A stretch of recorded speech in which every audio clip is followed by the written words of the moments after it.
तन से दुबले पतले, लेकिन इरादे चट्टानों की तरह मजबूत। गुलामी की जंजीरों में जकड़े हिंदुस्तान में 20 सितंबर 1911 को उन्होंने जन्म लिया।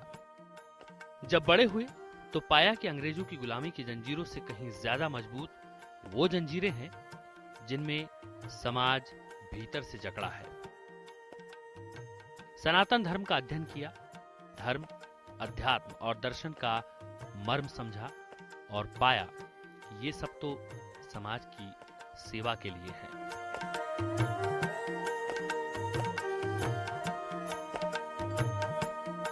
पंद्रह वर्ष की उम्र में पंडित महामना मदन मोहन मालवीय से श्रीराम शर्मा ने गायत्री मंत्र की दीक्षा ली थी। पंडित श्रीराम शर्मा ने गायत्री मंत्र से जिंदगी में उजाले का संदेश लिया और गायत्री परिवार की स्थापना की। आज इस परिवार में करोड़ों लोग शामिल हैं। माता जी की परम पूज्य गुरुदेव की परम पूज्य गुरुदेव की एक बनेंगे। आचार्य जी का काम आसान नहीं था। रूढ़ियों में जकड़े समाज को जगाने में उन्हें कई चुनौतियों का सामना करना पड़ा, लेकिन उन्होंने हार नहीं मानी। घूम घूम कर वो समाज में नवचेतना का संचार करते रहे। वक्त मिलता तो किताबें लिखने लगते। इस तरह से 3000 से ज्यादा पुस्तकों की उन्होंने रचना कर डाली।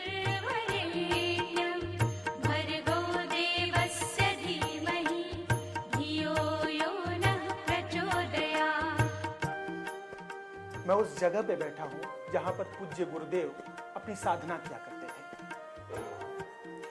गुरुदेव के धरती पर आए 100 साल होने को है और उनका तपोबल, उनके साधना से जो ऊर्जा निकलती है वो उसका एहसास अब होता है। ये गायत्री परिवार एक महापरिवार बन चुका है। 10 करोड़ लोग इसके साथ जुड़ चुके हैं और यहाँ पर जो आयोजन हो रहा है गुरुदेव की जन्म शताब्दी पर, उसकी भव्यता शायद उनके तपोबल से है, उनके देवत्व से है। शांति कुंज के इसी मंदिर से शुरू हुई आध्यात्मिक क्रांति। बदलाव की ये क्रांति उन्होंने अपने जीवन से ही शुरू की थी।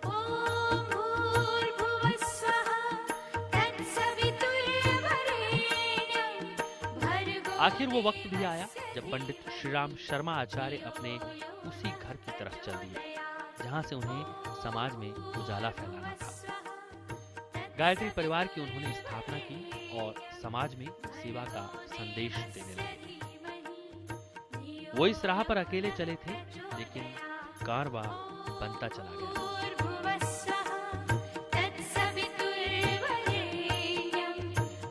पंडित श्रीराम शर्मा आचार्य ने जो भी बातें कही वो आसानी से समझ में आने वाली थी।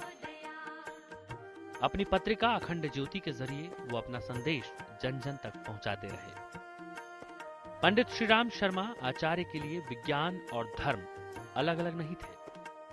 उन्होंने कहा था, विज्ञान अनर्थ करेगा, ऐसा किसी को नहीं सोचना चाहिए।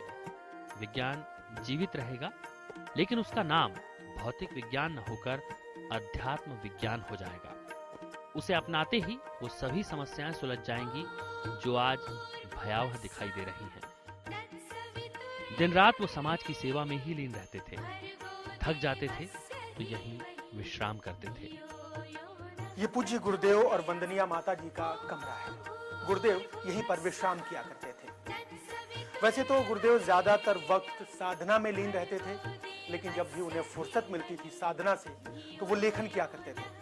गुरुदेव ने अपने जीवन काल में 3200 किताबें लिखी हैं। गायत्री के उपासक पंडित श्रीराम शर्मा आचार्य को सूर्य जैसा तेज मिला था। उनमें एक जादू था जो बरबस खींच लेता था। उनकी बातें लोगों की रूह तक उतर जाती थी।